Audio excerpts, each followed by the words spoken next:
If you're a North Korea news aficionado like me, you probably came across the NK News website well before discovering the podcast. It's an incredible source that gets you behind the headlines to give you what's probably the most reliable and evidence-based news on North Korea. Every business day, you'll get between 5 to 10 articles that provide exclusive news, detailed analysis, and informed opinions. And guess what? Each week they send you forward-looking week-ahead briefings and news alerts to keep you ahead of the curve. There's more. NK News members also get special reader-only benefits, access to exclusive events and online conferences, and perpetual access to our archive of podcasts. And here's the best part, you can get a $100 discount on your annual subscription with the code PODCAST. Redeem this podcast-only special today by visiting nknews.org/discount. That's nknews.org/discount. All right. Well, we hadn't planned this, but good morning, Chad. I was woken from my sleep at 6:30 by a siren like a lot of people in Korea were. Were you already up? Yeah, I was at the gym on the treadmill, and then I actually got a phone call from my wife who said alert, sirens were ringing in the neighborhood, and our daughter was awake, freaking out about the noises. And then presidential text message alerts started rolling in, even though I have those disabled. Yeah, well, I think that there are different levels of presidential alert or warning systems sent to the phone, and some you can turn off, but the top level, it seems you cannot. And so we all got a message all around Korea to prepare to evacuate. Yeah, dubbed a wartime alert. Yes. And, did you get your dugout bag? No, but my wife did ask me what to do, and I actually thought back to our seminar on preparing for risk last year, and I just said, get as much cash together as you can, and with our daughter. Wow! And then about 15 minutes later. Oh, go on. To be honest, it was even pretty obvious early on this morning that this was the satellite launch. I did tell her right away, this is very likely a satellite launch, because we knew North Korea announced that it would be from May 31st to June 10th. Today's May 31st. We've been seeing all the progress at the Seoul launch facility. There was open source maps posted earlier this week by specialists in this field showing the trajectory. It was going to follow the exact trajectory of the February 2016 launch over the West Sea. The only thing I could think of when I got that alert, though, was perhaps something had gone badly wrong. And that was why we were getting the alert. But it seems that was not the case. Yeah, you mean, so you were thinking perhaps space debris could be falling from the satellite launch? Or something, not necessarily debris, but the rocket had swerved well off course and was actually headed towards Seoul. Something like that would make sense for triggering an alert of this scale. But as we found out on the second message, the South Korean authorities had made a pretty major blunder in issuing those alerts, and there was a sort of withdrawal of the alert. Yes, going back to the trajectory, where is Seoul in relation to that trajectory? Far to the east. So Seoul, if you can just imagine a vertical line down from Seoul. Seoul is relatively near to Dandong on the China-North Korea border, and that has the benefit in North Korea of being one of the most westerly locations on the map, which means there's a hell of a lot of ocean straight to the south, and not much chance of going over South Korean territory. Right. So Seoul is pretty far off. I mean, the way one observer put it, I think it was, I forget who it was on Twitter, was that this would be similar to Japan issuing alerts when South Korea conducts its own satellite launches, which of course South Korea did last week. The distances are sort of relatively similar, and the probability of the satellites falling down over Japan or South Korea quite extremely low indeed. But I understand that Japan did issue a warning this morning, at least for people in Okinawa, to possibly evacuate. Yeah, but they didn't when South Korea launched a satellite last week. And like I said, unfortunately, I forget who pointed this out, but I think the point they were trying to make was that the probability of a South Korean satellite going wrong and landing on Japanese territory is about the same as a North Korean satellite launch going wrong and landing on Japan or South Korea Right. So what do you think will be the fallout, if you'll pardon the pun, from this erroneous prepare to evacuate message from the city of Seoul? Well, let's see. I hope, there's always unintended consequences from alerts like this. And Yeah. I just hope nothing bad has happened to anyone as a result of it. Right. And I guess we'll be expecting some kind of a message from North Korea later on today about whether or not the satellite got into orbit and is functional. Yeah, based on precedent in 2016 February when they did their last satellite launch, Ri Chung-hee was on state television around 11:30 a.m. that morning, Right. announcing the news of the successful launch. So I suspect we will see something similar. Okay. Well, by the time this podcast comes out later on today, we'll certainly know one way or the other. Thanks for talking to us this morning, Chad. Thanks, Jacco.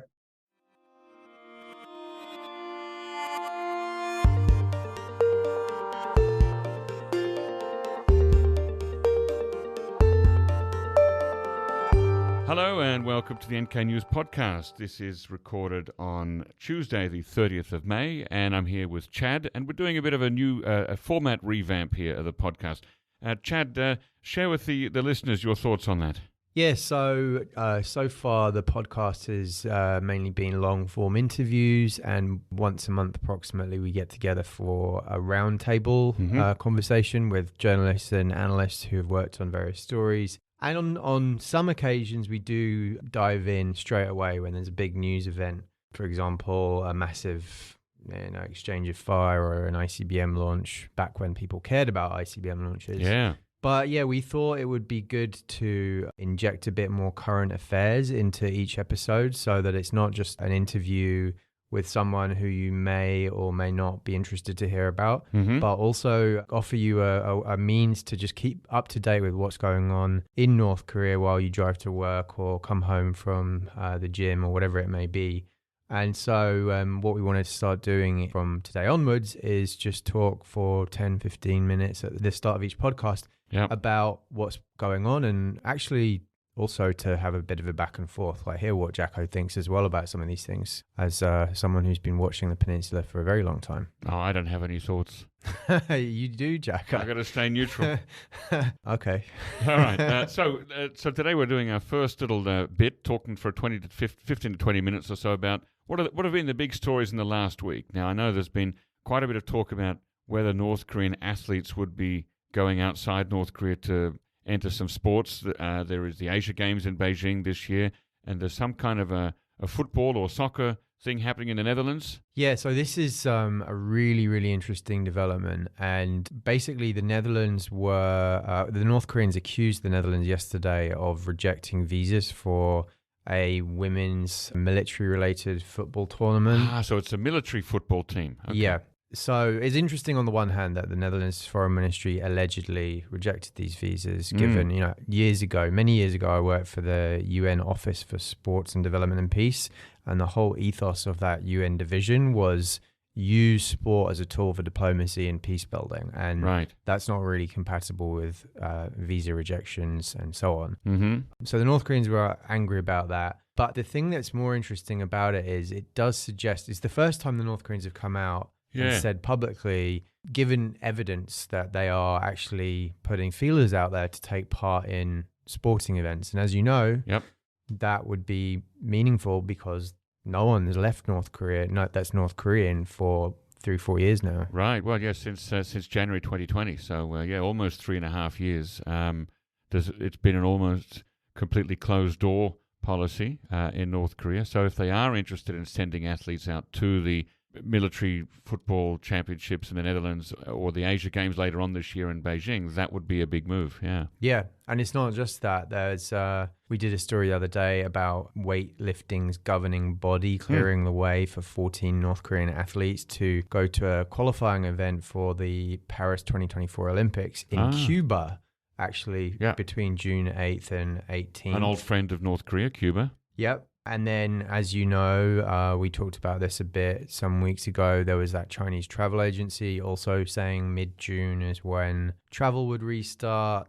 our new colleague Anton, who, for listeners who are unaware, he's replacing Ethan Jewell, who was doing our ship tracking and maritime stuff. He actually noticed the Air Choreo website earlier in the week had actually published schedules on its website about demonstrating new flight itineraries. But are they all to Chinese cities? Yeah, I think it was maybe Beijing, Shenyang, there may have been Vladivostok. But interestingly, he made the effort to call Air Choreo in Beijing and Pyongyang, and they both denied any sign of flights resuming. And then after that, the schedules were deleted from the Air Choreo website. So that's unusual, huh? Well, we've certainly got something interesting to talk about with our friends at the Dutch Embassy next time we meet them here in Seoul, about whether they know anything about this visa thing. Well, I think I read in the story written by our colleague Ifan Bremer that the North Koreans were invited to apply for a visa at the Seoul office of the Netherlands. Yeah, which is technically right. It manages both North and South Korea, right? Yeah. But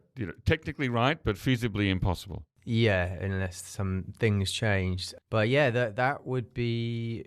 Well, it's interesting that the Netherlands may have rejected it, but at the same time, if it's a military football tournament, having North Korean military officials in, how would the Dutch citizens respond to that? Do you think? You're a Dutch guy. Yes. Well, look, I don't think that Dutch people have a very... Look, I could be wrong here. A bit out of touch. I've been out for a few years, but I don't think they have a very strong opinion either way about... I mean, sports is sports, right? So what I think a lot of people might be interested in is to see how the North Korean generals set off the metal detectors with all their medals. The metal detector with their medals on their chest going through at the airport. But otherwise, I think people will probably say, well, it's sports, so you've got to give them a pass for that. Yeah. It may have been something to do with UN sanctions as well, because I know the North Korean People's Armed Forces are pretty covered up in sanctions, also from the EU and United States, unilateral, and maybe there was concerns over that. But then, they could release a statement, right, if they have a concern about that. Yeah, and I mean, some of the people that we spoke to in the story, some of the pundits, Sok-il Park from Liberty in North Korea, Daniel Pinkston from Troy University, both lamented that this is a very rare opportunity for North Koreans to go to a developed nation, and they've been in isolation for 4 years. Like, really, it's sad that the Dutch government has rejected that. It reminds me about more than 10 years ago, maybe between 10 and 15 years ago, there was an art exhibition in Australia that was that included some works of art by North Korean artists, and the artists had been invited to come to Australia to be there at the exhibition. But the Australian Foreign Ministry also didn't give visas for that too. They had a policy of no North Koreans would come. I mean, I don't know what the exact policy was, but I'm going to crudely summarize it and say no engagement, no visits. Yeah.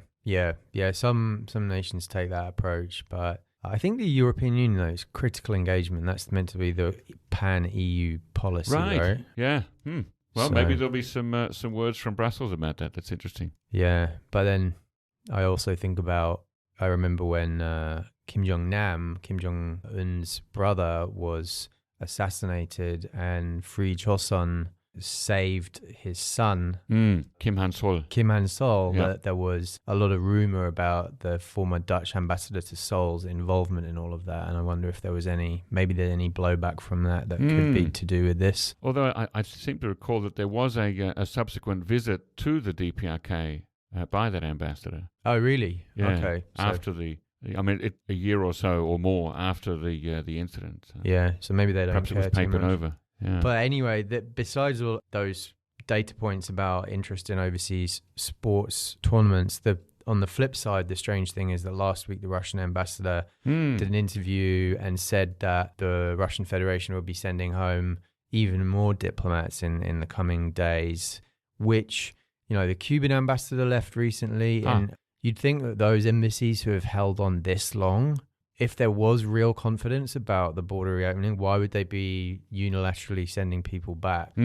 Particularly if they're expecting it to open as early as mid-June, as that unnamed Chinese travel agency was. Yeah, and what the Russian ambassador said actually was in stark contrast to these data points about interest in going overseas. Yeah. He said from his conversations with North Korean health authorities that they're now concerned about monkeypox, ultra deadly new variants of COVID-19. And when you read what he said, it really sounds like what some of the pessimists around us about border reopening have been saying, that the North Koreans may actually cling on to this as a means to keep foreigners out for a very, very long time indeed. But then if we juxtapose that with the arrival of a new People's Republic of China ambassador and his entourage or retinue of staff, and it was more than just one person coming in, and that's quite a stark contrast, isn't it? But yesterday, the Chinese Foreign Ministry published a statement from him which thanked his North Korean partners for the special case entry, which, does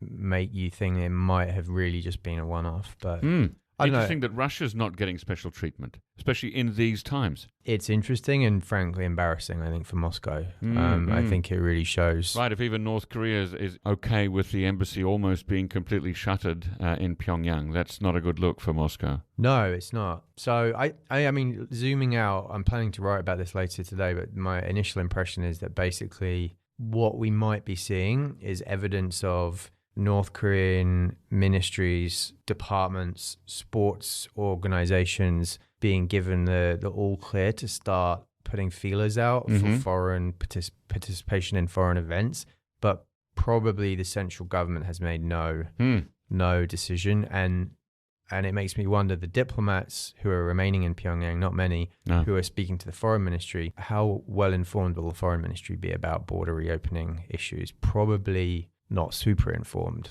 So we might just be seeing noise of a potential interest in reopening or some form of allowing North Koreans out, at least initially, but hard to know what to make of it beyond that. All right, we've got time for one more story. So what else has been on your radar this week? Well, talking about radars and intelligence, it's of course North Korea's satellite launch, right? Long delayed, right? Because didn't they say, they never gave a date, but they said by the end of April, didn't they, originally? They said, preparing to launch by the end of April. And then we've seen Kim Jong-un tour a facility where he's inspected the satellite that would be going up.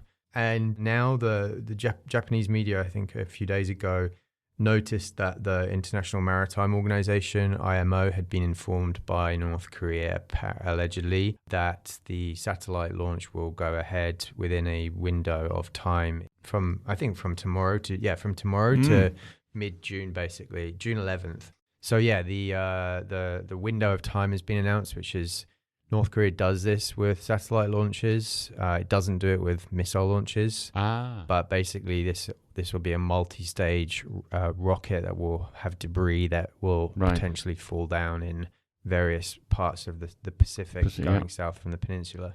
What I found interesting is, and I kind of understand why they have to do it, but South Korea condemning, warning North Korea not to go ahead with it, talking of consequences. And if you were an alien landing on planet Earth, looking at what's going on recently in South Korea, massive military drills called annihilation exercises, which are ongoing right now, its own satellite launch.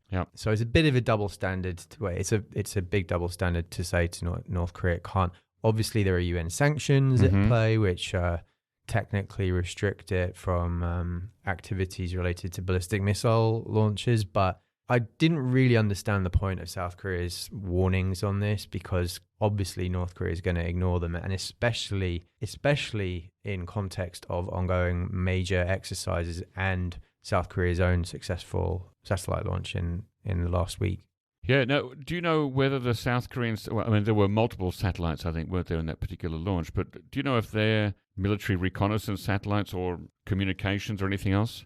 I would need to check, but I vaguely remember there being a South Korean satellite put into orbit some years ago that was specifically for imaging of the peninsula. I would need to check, but... Right, because now North Korea, this is exactly what North Korea says it's doing, right? It wants a military recon satellite up there. Yeah, and one of our colleagues, Ankit Panda, has interestingly pointed out that a North Korean, if it's a working military reconnaissance satellite, it would actually have a potentially stabilizing effect in the event of crisis and tensions on the peninsula, because North Korea would have its own independent means to see if the US and ROC are really building up to commence an invasion. Yep. And that would actually be good when times are tough and there is confusion and miscommunication between the two Koreas. So arguably, it could be a good thing. But on the flip side, if you are of the thinking that North Korea's ultimate goal is forced unification of the peninsula,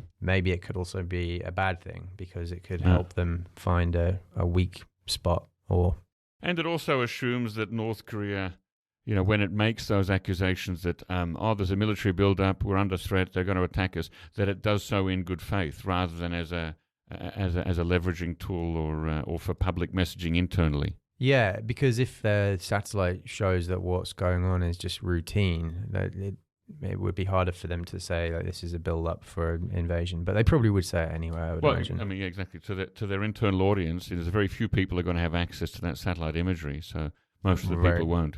Right, yeah.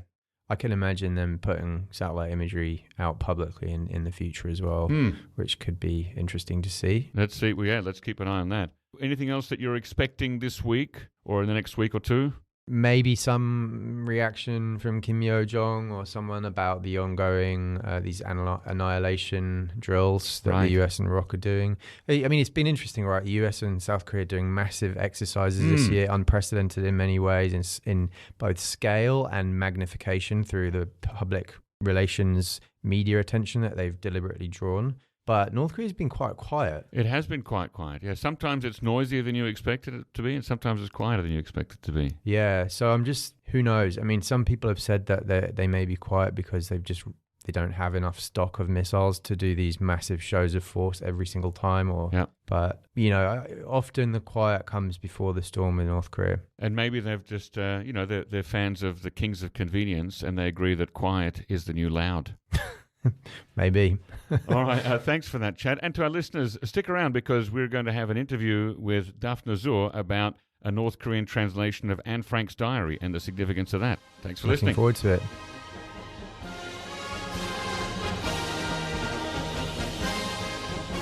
Ever wondered what lies beyond the inter-Korean border? NK News brings you an opportunity to explore North Korea from a near distance. From October 8 to 17, 2023, journey with us on the second ever North Korea from a Distance tour, visiting key border locations and observatories looking into North Korea, as well as meeting key figures working on DPRK issues. Spend 2 nights on the East Coast, see the beautiful Kumgang Mountains, scour the beaches near the inter-Korean border, and see Kim Il-sung's old summer house. Visit Yeonpyeong-do, the location of the November 2010 inter-Korean artillery bombardment. Observe North Korean hamlets from close quarters in Ganghwa and delve deep into the heart of Seoul, the capital of South Korea. Every step of the way, you'll be guided by leading NK News and Koryo Tour staff and be joined regularly for multi-day portions of the itinerary by leading experts like Andrei Lankov, Chad O'Carroll, Jongmin Kim, Jacco Zwetsloot, and Gergo Vachi of Koryo Tours. As a special offer for our podcast listeners, quote podcast when making your booking for an exclusive 10% discount. Find out more at nknews.org/tour. Once again, that's nknews.org/tour and use the code podcast when booking. Let's journey into the unknown together.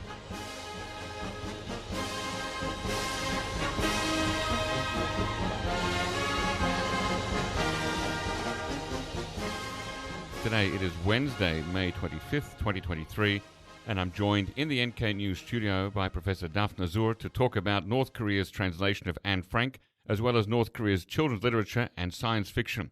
Now, to introduce my guest today, Dafna Zur is an associate professor in the Department of East Asian Languages and Cultures at Stanford University. She teaches courses on Korean literature, cinema, and popular culture. You can find her on Twitter at Dafna Zur, and we'll share a link to that in the show notes. Welcome on the show, Dafna. Thank you so much. I'm so happy to be here. I've been listening to your podcast for a long time, and it's a real honor to be on the show. Thank you. And we have been talking for a long time about getting you on. It's finally happened. Yes. So tell us how you got into North Korean literature. So let's see. Go back to 2007. I was, could say, sort of in the middle or the kind of more edging towards the middle of my PhD program. I had finished all my exams and I was getting ready to write a dissertation. And I had sort of settled on this topic of children's literature. I was a mom of young children. My older son was born when I was just starting the program. My younger son as well, when I was just in the middle of my studies. And I was reading to them every night the books that I grew up with. My parents kept all of my children's books. And so I got to the topic of children's literature in Korea just out of the curiosity of what it was that Koreans might have read, not what they were reading now, that I was interested in that as well, but where did it all start? Where did children's literature begin in Korea? So that got me on this journey of exploring children's literature in Korea in the colonial period. So that was, I was sort of on that track. And then, so that's sort of a Japanese-influenced Korean literature. Yes, I mean, I wouldn't quite put it that way. It would be more that sort of children's literature in colonial Korea begins really kind of at the early 20th century, and it is indeed established by Korean writers and educators who were studying, some of them in Korea, most of them were studying in Japan. They were inspired, greatly influenced by Japanese children's culture and the whole sort of industry and movement of really celebrating childhood, starting in the late Meiji. And so they came back to Korea and thought, okay, we need to have our own culture for children. So that's the subject of my book, Figuring Korean Futures, children's literature in Korea, modern Korea. But so I was sort of on, thinking about the colonial area and the post-war area, and trying to kind of track how children's literature had emerged, what made children visible to begin with, why were people writing for children, how did politics come,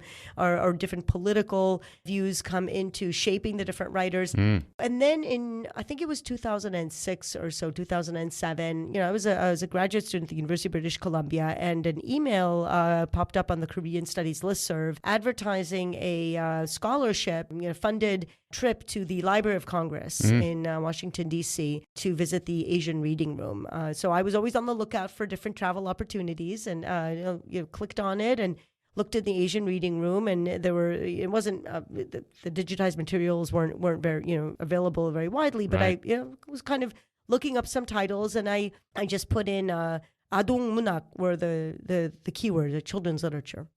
Put in that keyword, and started looking at the different entries that popped up, and lo and behold, there was a book that I said, adong munak. So I thought, okay, children's literature, published 1952, 53, and the publisher was listed. The publishing location was listed as Pyongyang. And so it had never occurred to me that there was children's literature in North Korea. Of course there is. It never occurred to me that there was something going back to the late 40s, early 50s during the Korean War. Of course there was. And so I got on a plane, went to D.C., and entered the Library of Congress. They brought out all of these materials from their storage, and it opened my eyes to this entire world. Yeah. You're, sort of serendipitous, stumbling over it. Almost it mirrors my experience completely in 2010 when I was on a tourism trip to Pyongyang, and they took us to the Kim Il-sung Square International Bookstore. They have a lot of stuff there for tourists, but I wanted something that wasn't, prepared for tourists especially. So I asked them, have you got any? I think I can't. I couldn't have used the word manhwa-check because I don't use that word so much in North Korean. But I asked for a book that shows the true evil nature of the American imperialist bastards, and they went to the back and came back with 3 graphic novels and said, "Here you go. You need these." And I thought, oh wow, this is cool. They've got these comic books in North Korea, and that's what started my journey into looking at that area. So since you discovered the adong munak, you've published articles on North Korean science fiction, the Korean War in North and South Korean literature, and over a decade ago you had a chapter in one of my favorite books about North Korea, Exploring North Korean Arts. It's a paperback by Rudiger Frank, inter alia, and your chapter was the Korean War in children's picture books in the DPRK, which I, of course, cited that chapter in my MA thesis about North Korean graphic novels. So what do you remember about those early explorations of North Korean children's literature and the Korean War in North Korean's children's picture books? What stood out to you? Yeah, so, I just want to say one thing, piggybacking on your previous comment, which is, with the advent of internet and this kind of digitization and the kind of very targeted searches that we can do, it's a lot harder to have these sort of happy accidents. Yes. And so, I'm reminded of, so this ties into your question. I Well, I was interested in the Korean War already also in my master's thesis. My master's thesis at the University of British Columbia, where I did my MA and my PhD, was looking at the Korean literature about the Vietnam War that was a way for writers to recall the Korean War. Is very complicated, very interesting body of work. And so I and I'm also, we haven't talked so much about this, but I was raised in Israel. I'm, there's a lot of affinity, let's say, between the kind of the way in which Israel emerged, and a lot of very interesting similarities and differences, of course, to explore between Israel and Korea. But I was interested in war and memory, and so I was did this ongoing project of trying to see how Koreans remembered the Korean War, first I started in the Vietnam War literature, but then I was really interested in how they were doing that for young people. And so that was sort of that interest. I think, early on, I was quite struck by the very strong graphic imagery of decimated bodies and explosions and, these kind of very grotesque features of the, of the American characters. Are these in the pictures or in the textual descriptions? In the pictures. Okay. Yeah. So the pictures are quite graphic. I mean, I think now probably I would, probably write something a little bit different, maybe not make so much of it, just because, perhaps, my sensibilities have changed a little bit.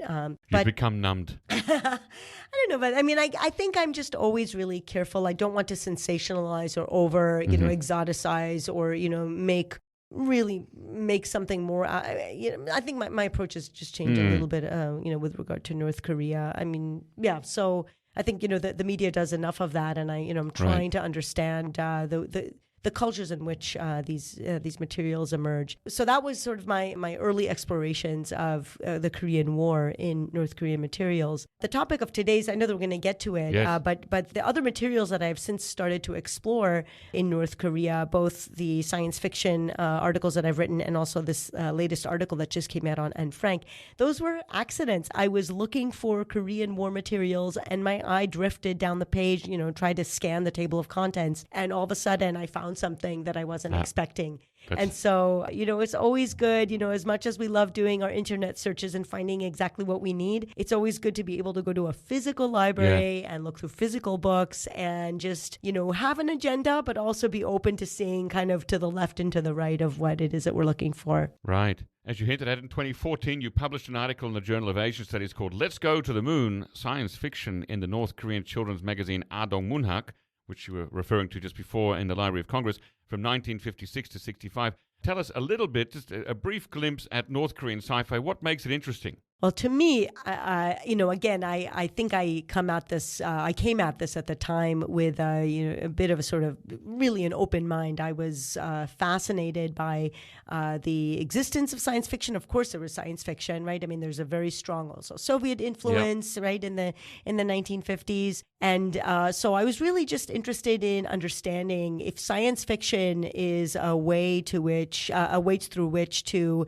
bring together these sort of utopian images, imagination of the future, and the kind of and technology and science with kind of political or ideological agenda. I wanted to see what it was that North Korea did that was really unique and special. So it was really just it was such a fun exploration. I found there's this one writer who I focus on in particular in this article, Kim Dong-sup, I think was his name. And he wrote these two novellas. He had some other small pieces, but these two novellas in particular really caught my eye, and I had so much fun. I actually translated one of the two. I was hoping to translate the second. It hasn't been published yet, but my students get to read it because it's not published. Nice. But let's go to the moon, and the other one was the bringing the bottom of the ocean sort of up to, floating it up to the top.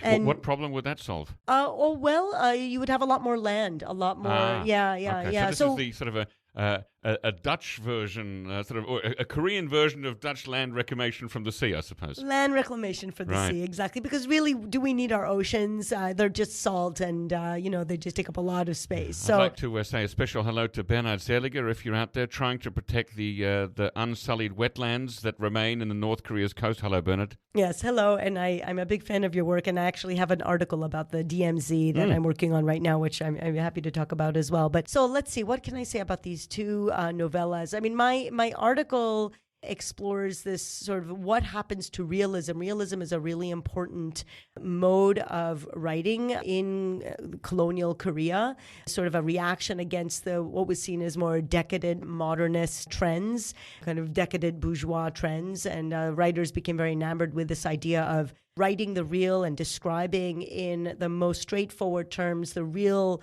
exploitation and suffering that Koreans were going through under the Japanese occupational regime. And so I was really interested to see what happens with realism in North Korea and what is realism when it is also couched in this kind of fantastical, imaginative mode. So one of the novellas looks at this group of youth that go to Mars and learn about the Martians and their sort of utopian society. And interestingly, the reason that Mars, they discovered, was abandoned was because of the over exploitation of natural resources. Wow. So it's this kind of really interesting environmental statement in this North Korean novella. Yeah, from the 1960s. Of course, then the novella sort of ends and there's a shift and they say, oh, well, we're also kind of, we have this, we're entering this period where we have these sort of limited resources. However, we have found, the Martians say,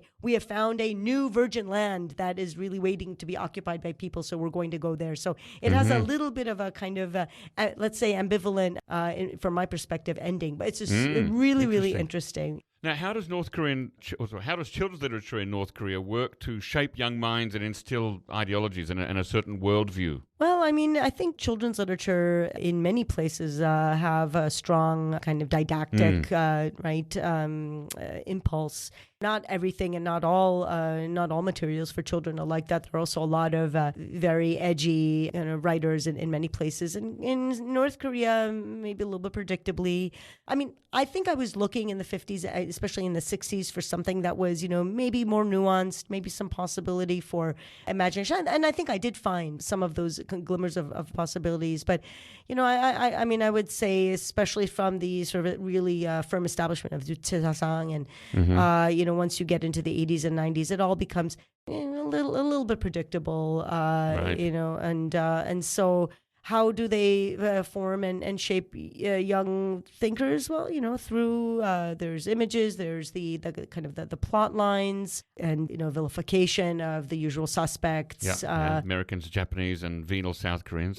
So it becomes, to me, I'm really interested in the 50s and 60s. I think right up until the 70s, it's still a period of a lot of really interesting variation and nuance and discussion. That those 2 decades are full of really interesting materials. So there, all of that is now since the 2007, since I was in the Library of Congress. Now most of that material, or much of it, is digitized. Yeah.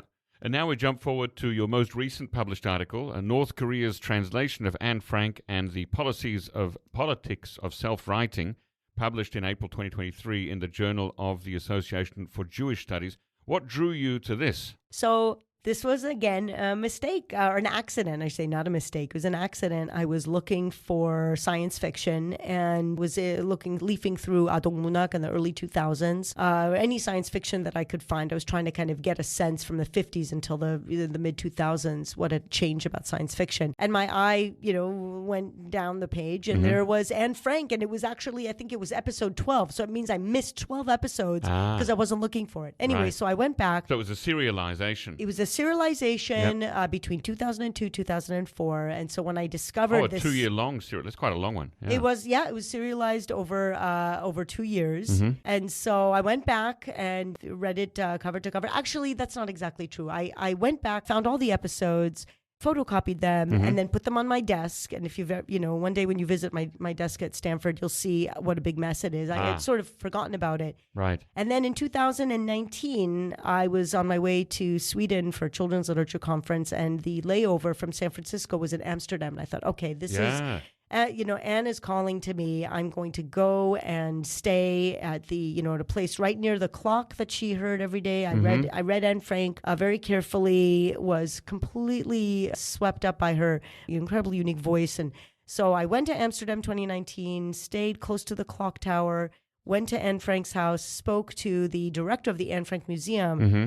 and told him about the North Korean translation. At that point, I'd started reading it. Yeah. And so then he clued me into a very interesting program, which I don't know if you've had a chance to see Right, it. I did watch it last week, yes. You could find it on YouTube. We'll put a link to that in the show notes. Keep going. Fantastic. Yeah. So he said, by the way, we had, there was a Dutch journalist who went to Korea in 2004 and interviewed North Korean children Yep. with the diary in their hands. And I thought, oh my goodness, how have I missed this? Yeah, So, how'd you miss that? Yeah. so all the different pieces started coming together. So in the end of the day, what I had was I read the serialized version, 2002 to 2004. I read it alongside what I thought was, see, the translator never mentioned the original that he was reading. It turns out, I thought it was the English version, but then it turns out that it was the German. Aha. So after I did this close reading of the English and the Korean to see, thinking that the English version may have been the original, and kind of marking out what places he diverged and,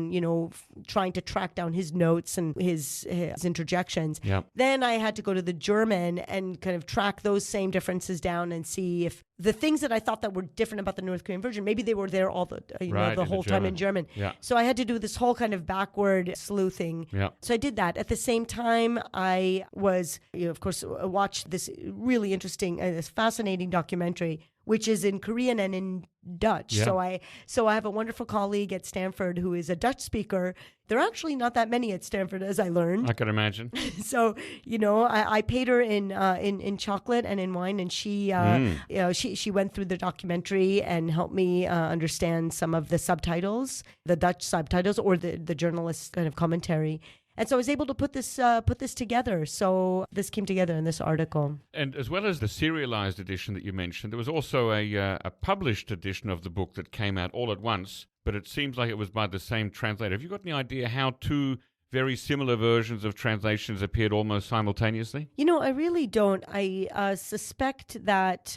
So the single volume put out by it was a textbook version, and I'm now forgetting the publisher. I can look this up, but it was some kind of Something like Pyongyang Educational Publisher. Yeah, 교육 출판사 or something Yeah. like that. So it came out in one volume. What's interesting, Jacco, is that now when I meet defectors, escapees that have escaped perhaps within the last 10 or 20 years, the last few years, there have been very few, but I asked them, did you read, Right. Anne Frank's diary? Do you know what Anne Frank's diary? And how many of them have? Almost none. Ah. So I suspect that this was very much maybe short-lived, maybe focused in Pyongyang. And in any case, every South Korean knows what Anne Frank's diary is, Right. and has read some version of it. The North Korean defectors that I've met, to a person, no one has said that they have read it. So it was interesting. So then I thought, it says something about, as scholars of literature, we read the materials that North Korea publishes, and we like to think about, what is the world that is being imagined through these materials, and how then, one step further, do they shape their readers? When one of the challenges of doing research on North Korea is it's very hard to get a sense of that reader reception side. And so when I try and, when I actually do get to speak to defectors and ask them these questions, and they say, well, actually, I never read it, that causes me, it makes me pause and think, where is this a Pyongyang thing? Was it only a Right. short-lived, endeavor? So in any case, there you have it. What was the first thing that struck you as interesting about the translation? Was it the fact that there were divergences from the text, or simply the fact that it existed? I think the fact that it existed first caught my eye. I think those of us who study North Korean literature, one of the interesting questions for us is always the place of world literature in North Korea. Of course, right, North Korea publishes global, or what we call world literature, in a selective way. So that in and of itself maybe should not have surprised me so much. But, I was just really fascinated by the existence of a text that, I'm Jewish, and actually Anne was born in 1929. My Korean mother-in-law passed away. She was born in 1929. And, and I was just sort of really drawn by this story, and also thinking about this text as a seminal text for me as a Jew, and as, and as someone who has, ties, of course, to families who perished in the Holocaust. And so I was just fascinated by its existence. Yeah. And then as I read on, Anne has this incredibly powerful voice where, one of the things that she does so well is she she puts forward these very emphatic questions about what does it mean to be human? Where does evil come from? How do we, with all of these, with so much evil in the world, how do we get up in the morning and be better people and fix the world and do what we can? So she has this really, it's a teenage voice, but it's just so heartfelt. Yeah. And so I really connected with that, and I was curious to see what it was that the North Koreans saw in it. But, I have to say one more thing, which is that I started this research in 2019. Well, in 2020, of course, we all know we all shut down. Yeah. And I was writing this article as I was in quarantine in my house. And so at some point, I remember reading Anne and thinking, this is a story about quarantine. With, of course, one difference, which is in Anne's case, if they were to be discovered, they would all be, they would be sent to Auschwitz. But it's so much of the drama, the everyday kind of tedium of, trying to get exercise in a small space and making the best of the kind of food without having, being able to go out. This was all of a sudden it became a quarantine story for me. So that was another way that it became very familiar. I can say a couple of words about my most moving moments or what I was most excited about this article and sort of my findings. So, I mean, first it was just a really interesting process of trying to see where the translator was interjecting and where the translator felt like he needed to intervene. And there was one moment in particular that stood out to me where Anne uses this word, exactly the Korean translation of, she said something about her personality as sometimes being a little kind of off the cuff, or I don't have the exact quote in front of me, but the translator translated it using the word cynicism. She's cynical. And then he put a parentheses inside the text and said, "Dear readers, this is not a kind of behavior that we condone. This is something you need to be aware of." Right. So that was just one really clear moment in which the translator tried to intervene. And I talk in the article about other places where the translator does what translations often do, which is domesticate the text. In other words, right, using words that Anne herself use the words, German or the day laborers or, words like that she was using. And then the translator really domesticated. So the Germans all became these, the fascist bastards and the people that were out for work were the 노동자. And so it kind of domesticated it in this way. So that was also really interesting. And outside the parenthetical interjections that you just mentioned, North Korea normally when it publishes a translation of a foreign text, it gives a kind of a framework introduction at the beginning to sort of frame it so that their readers don't get any wrong ideas or aren't tainted by capitalist notions or whatever. And there's a bit, I think, that you quote on your paper here saying that the text has its limits. It is written by a teenager with a capitalist education. We should be critical of the way she hung her hopes on the conniving forces of the US and England, of her insufficient participation in the struggle, of her religious immersion, and of her precocious and inappropriate thoughts about love. So can you talk a little bit about that framing? Yeah, well, the framing, of course, right, that is the place where the translator states under no uncertain terms how this text needs to be read. I, however, think that I don't know how effective these introductions are because I feel like, the translator says it and he warns the readers and says, be careful, of course, your head is full of romance and that's bad. It's capitalist and bourgeois.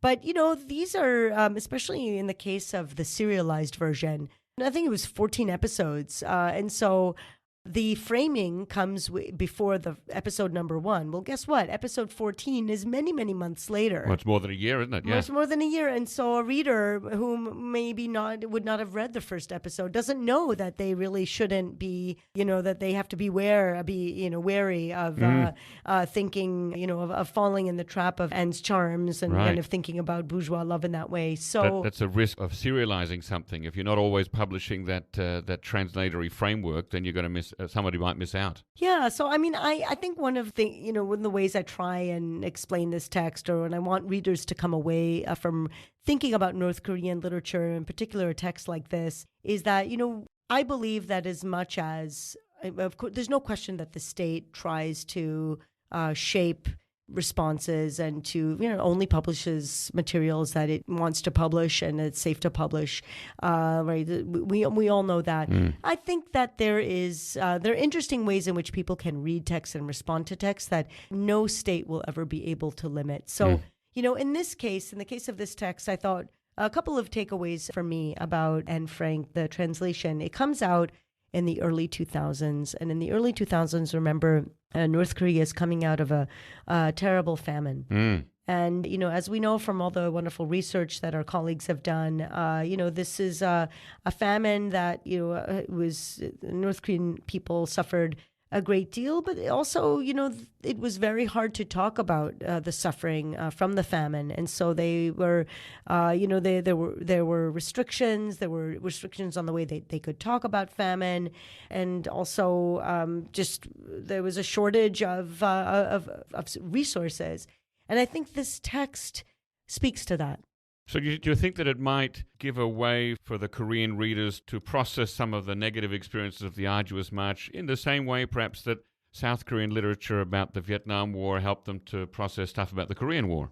I think so. I mean, I think that this text is, among all the many things that it does. I mean, yes, there's all this, right? There's material about the suffering is caused by the fascists, right? The fascist bastards. So it's very much a text that recognizes the suffering of Anne, asks North Koreans to see themselves as Anne. In fact, it dilutes all the Jewish material. So every time, right, Anne speaks about we the Jews, she uses we the Jews have done all, have undergone all the suffering, and we the Jews alone understand. And this Korean text, the North Korean text, really takes all of that out. It hardly uses the term Jews. In fact, I find a couple of very interesting kind of strange places in the text where the translator really doesn't know very much about Judaism, doesn't understand what it means to be Jewish. So it takes out a lot of the Jewish content and makes it about our Uri's suffering, our suffering, our, right, the fact that we're stretched for resources. So it's a text about resilience, about how to be resilient, about a character like Anne who is making the most of her situation, who is, has a strong spirit, whose suffering is caused by outside forces, much like the North Korean readers are being asked to think of themselves as victims of this axis of evil. Right, the famine is somehow caused by the Americans and America's allies, exactly, right? Exactly. Yeah. So I think it's a kind of text that is asking North Koreans to see kind of a model of resilience in Anne. One more thing that I thought was really interesting for me to think about is this culture of 생활 총화. You've preempted my next question. Yes, so let me just ask the question just to frame it. So you link Anne Frank's diary to North Korean self-criticism diaries and sessions, the so-called 생활 총화. So tell us about that. This is something I'm really interested in, and it's hard to get information on because... it is, because, even those books, those blank notebooks, they sell them at the department store that all foreign tourists are taken to, and that is the one item in the department store that has a little sticker underneath that says, not for sale to foreigners. These are blank notebooks. It's really interesting. So when I've asked North Korean defectors about their experience with 생활 총화, many of them have confirmed to me that it's a kind of a pre-scripted sort of process where you go to your meeting, and some describe this process of they decide in advance, okay, I'll write about this, you write about that, and so this is so for listeners who don't know, this 생활 총화 is the process by way this kind of self-criticism sessions where you're supposed to write. It's kind of a reflection, but you're supposed to actually name either wrongdoings on your behalf or on others, and sort of really come clean. It's kind of like an opportunity for everyone to admit that they are, they're always. You're always in a process of self-improvement. They have sinned and fallen short of the glory of Kim. And they have to make that public and circulate it. And so I've heard such it's amusing now. Of course, I'm sure it's not so fun to go through it, but the sort of having to write this and having to find something. You don't always have something to write, so you really have to work hard to try and find something to write. So I was thinking about that too when I was reading about Anne, because Anne has this, to me, is such a familiar kind of teenage angst, and she goes through, she enters and comes out on the other end. She goes through puberty while she's in the annex, and she's just full of emotion and trying to think about herself and her family, and these people are stuck together in small rooms, and they're afraid of being found out, and so she's constantly thinking about. She's very critical of herself, and kind of writing about her thoughts, and so I thought, I wonder if there's something here too that the North Korean translator found really interesting, and again, a kind of a model of self-reflection and self-flagellation that maybe also kind of resonate with North Korean readers. When you talk to North Korean escapees and refugees about their experience of writing the Sengwal Chonga, did you meet any people who actually said that they wrote sort of an unadulterated, completely honest diary, or was it always very a curated book? Yeah, I mean, I think that, this is a really interesting question, and it's a thread that I'm trying to follow now in my upcoming kind of research interests. But, when there is an audience, when there is a clear prescripted audience for these kinds of writings, let's just say that defectors, escapees that have shared their experience with me, they did not make it sound like this was some kind of authentic, great piece of writing. They knew they had to do it. In fact, many times they didn't have very much to write, and so they had to kind of come up with things and also have agreements with friends about what they would write about each other. So it's a kind of process that you go through, and seemed that it was quite hollow from what they were telling me. I'm curious now suddenly whether you ever met a North Korean who kept a sort of a double set of books, like a company has the books that they show to the IRS, and then the set of books that are the real ones for inside. Did you meet any North Koreans who had their own real diary, but then they kept the Sengwal Chonga for the public audience? Yeah, that's a really interesting question, and one that I haven't really asked. I mean, I think that my sense, and Jacco, you probably know better than me, but my sense is that the state has a quite profound penetration into people's personal lives. Good friend of ours, Andrei Abrahamian, he describes North Korean society as a very low trust society, and I think that when you're constantly having to kind of show all of your cards and really have very, very little space that's protected from the state, I imagine it's something that can really wear on you for a long time. So the question for me that I'm really interested in pursuing, particularly when it comes to escapees, defectors who come to South Korea and then end up writing their life story for an international audience. I'm always interested in how audience and their experiences post-defection, how that has really shaped the way they tell their story. Not to say that, there's fabrication or to, point fingers or, I'm not so interested in that, but I think that there's a lot to be learned from reading North Korean memoirs, not as nonfiction, not as some kind of primary materials, documents, but as fiction. Fiction in the sense that they're connecting dots, also thinking about the reader's perspective, but they're connecting dots in their lives, post-escape.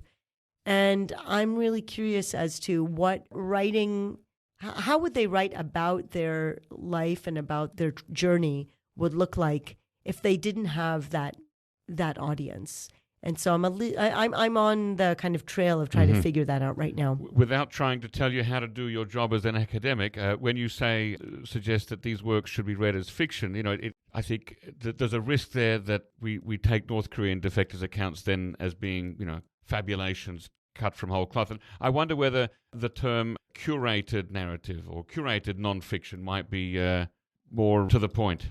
Yeah, no, absolutely. And I make a point in my article as well to say I'm not, or I don't know if it's in the article, but whenever I give a presentation, I say, my point is not to cast doubt on the details of defectors' lives as they tell them, but rather, I look to the large body of scholarship on self-writing, on autobiographies.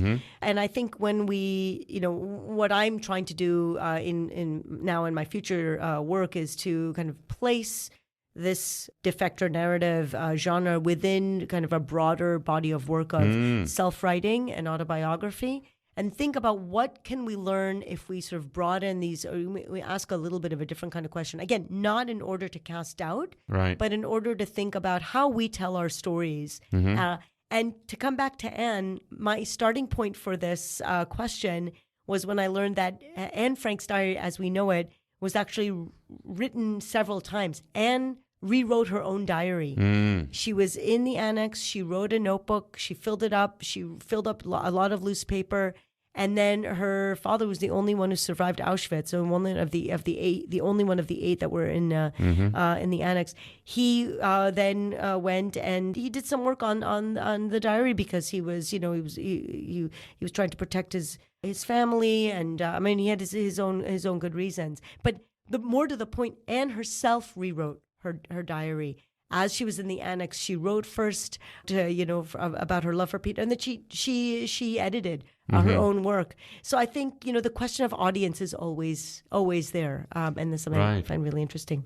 Right. So there's the difference between a diary, an account of something where you write a little bit each day and then kind of don't edit that, and then that's on the one hand, and on the other hand, an account where you write something looking back after a period of maybe months or years on a whole range of things that happened, but now you have this perspective of where you're standing now. And so exactly.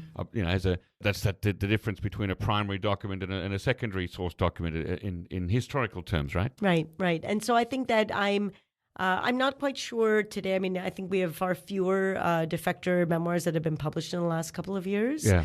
And so I'm not sure what the status of those are, but I'm always wary when defector memoirs are touted as a kind of primary resource where we can then, gather or, gain information about all kinds of things. I think because I'm interested in fiction, I want to resist that temptation and think more about what does it mean to write one story in hindsight, with this kind of new awareness of audience, and particularly the way that defector narratives do find their ways into English and into kind of the market overseas. I think it's something that is very interesting to think about. Now, coming back to the book, how do issues of ethnic identity and racial purity, something that the Nazis were certainly fixated on, and so in turn is the DPRK state ideology, how do these issues come together in this translation of Anne Frank's diary? Well, I think that one of the big surprises for me, and I think I said this before too, is how much of the kind of Jewish content was really excised from this. So whenever possible, the translator really does take out any kind of reference to Jews and being Jewish, and always, kind of puts front and center the fascist bastards that are responsible for this. But when it comes to kind of the persecution of the Jews, the sense here is that he's really not so interested, nor is he very familiar with what that means. So there are a couple of places, a couple of hints of that. There was one really strange mistranslation early on where he writes that something about, we're not, he actually uses this phrase, we are not Jewish, but, and that, so that was totally weird. But he also transliterates some Jewish holidays in the wrong way. So I don't think he ever, not surprisingly, had a chance to speak to, anyone who was Jewish who would be able to tell them, how to say Hanukkah or, something like that. Now, from the Dutch documentary from 2004 that you mentioned earlier, and as well as, I think, a published reader's letter, what evidence were you able to find about how this translation was received by its young North Korean readers? Yeah, so I'll talk first about the published letter from the reader. That was really interesting because I think it was published. Did I say it was published in the 5th issue? I don't remember. It was published pretty early on, and this is a letter from a reader that bemoans the eventual the fact that Anne was eventually murdered by the Nazis. And I thought, well, that's a spoiler if you put it in the 5th issue. So part 5 out of 14, right? Exactly. So that was kind of the question first for me was, why was it published then? Maybe it didn't particularly matter, that readers, or, maybe it was obvious from the beginning that this, was going towards the end. But I thought it was interesting. But the letter from to the editor that was published, the reader's letter, made it very clear that the reader was reading it exactly as it should be read. The reader expresses their anger at the fascists that have created the situation and they're to blame for Anne's suffering, and uses it as a kind of battle cry to stand up and fight. So I thought that was it was interesting, but it seemed quite predictable. The documentary is very, very interesting because, first of all, you have to imagine that there there are Dutch journalists with big cameras that are in a school. And which has probably been selected by the North Korean state. Probably been selected by the North Korean state. And, one of the big disappointments for me when I finally was able to get in touch with Mariam Bartelsman, the director, I hope I'm saying her name correctly. But I got her on email. I wanted to Zoom with her. And she said, look, all of that material was a long time ago, and it's all been destroyed, all of the footage. Goodness. So there's no footage. I really wanted to see no raw footage. That's whatever a shame. footage there was left, to see if there's stuff that was on camera that didn't end up, that ended up on the editing floor. So unfortunately, I wasn't able to get my hands on that. But what's really interesting, and I maybe I wasn't able to do it so much in this article, but I've done it in presentations. If you look at the interviews, you see the children trying to answer questions the right way. And the way that you see that is they'll answer a question, and then sometimes they'll pause and make sure that they've said the right word, or this one boy says, bush 대통령, and then he corrects himself and he says, what was the word? It was he used some kind of derogatory. Something with nom. Yeah. So he didn't say the nom the first time around, so he says it the second time around. And so there's sort of moments where you say, where you can see that the children they're reaching for words, but they're reaching for words that they are prescripted to a certain extent. But and there are also moments, as I recall, where the teacher leans in and kind of whispers to the child, this is what you should say. Exactly. So then that was caught on camera. It's super fascinating, right? Moments where the teacher kind of has to lean in and intervene and say, no, this is how you answer the question. Yeah. But then there's this one moment where, there was this boy who cracked a smile at some point. And, it was very small and it was very fleeting, but you can kind of get a glimmer of, what it's like to, it's really familiar to all of us who go to school and, we have to answer a question. And then, there are these moments that kind of escape these kind of prescripted moments. So, yeah, I think that the documentary, you also have to, it's really interesting to watch and to think about how so much of that is scripted and how awkward it must be also. And Jacco, as you said, it's a school that's been chosen. Yeah. Everything's been kind of, prearranged. And, how awkward it must be for them to answer in a kind of authentic way when there's this big Weigugin with a big camera right in their face. So that also you kind of need to think about, take it, Right. But also, have you ever been to North Korea? I have not. So when you go as a tourist, it's quite common to be taken to a school to meet with, spontaneously meet with a group of English students of English who are, doing an English class. And we're often taken into a room and suddenly we're having these conversations with children in English. And I think those kids have been visited umpteen times by foreigners before. So it's very likely this was one of those schools in or near Pyongyang. They've probably seen foreigners before, maybe without the big cameras, admittedly. But I think they're somewhat familiar with and have been trained on how to answer foreigners' questions. Right. And, there was this one part of the documentary where the teacher takes the time to talk to children about romance and about how, there are all these romantic sections. And Anne Frank, as much as the translator tried to take, and he did excise part of it, but some of the romance stayed in, even in the translation. And so to me, it was really interesting that the teacher made a point of talking to the class about this and say, remember, right, do we have romance in the classroom? No, we only have, we love the leader and right. we, love for comrades. Yeah. And, that's Love for Comrades is the favorite song. Right. The fact that the teacher feels like she needs to intervene to me is interesting. What for you then is the big takeaway message from looking at this book and its translation? So I think, first of all, that as someone who, as you pointed out, Jacco, I myself have not been to North Korea, and there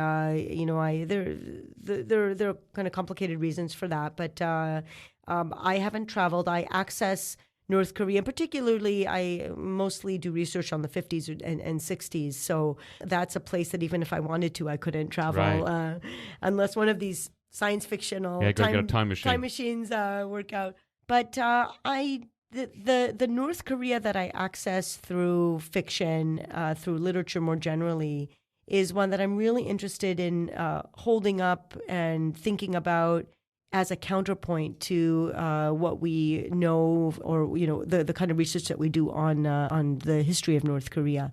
So I think that fiction and history have a really interesting relationship. And rather than trying to see how fiction, right, how it matches up or how it confirms historical reality, I'm always, interested in what literature can tell us that is missing from the historical documents, Right. and how it may challenge the way that we think about North Korea, either during the Cold War and today.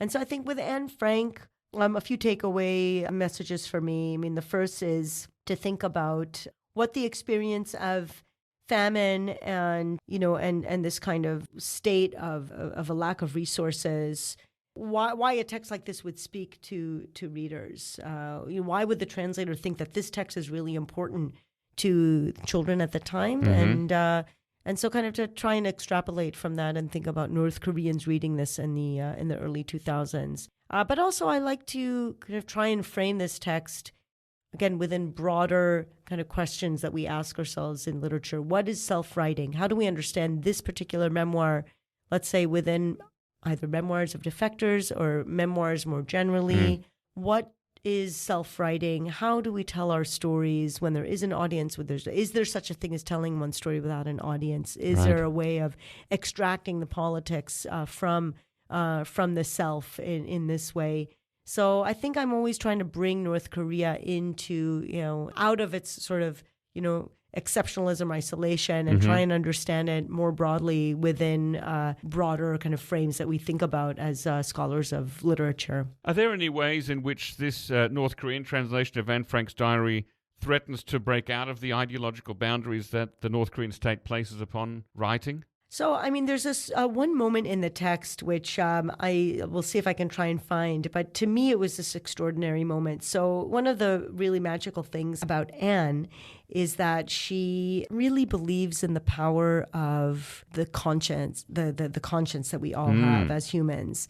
That, we have, as humans, we have the ability and the responsibility for getting up every morning and making the world a better place. And she says that, and the Korean translator kept it. And so there's this really powerful moment that I think, if you can, as a reader, if you can sort of think about this text or think about this moment in which she says, these things about, what does it mean to start each day and think about how do I make the world a better place? If you, reader, can do this, then think about what world we would be living in. And I find that's the moment where she is speaking to the individual North Korean reader who may take something away from that and sort of have that protected inner space and have that moment of reflection.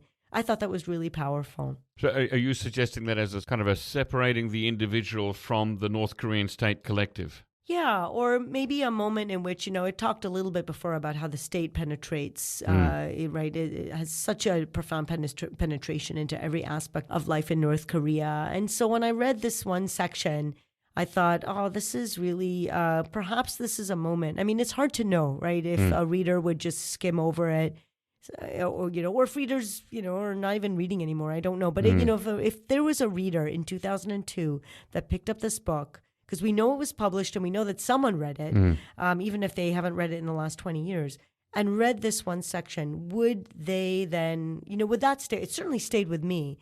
Would this moment stay with them and think about, this is the place that I have that's protected, that's mine?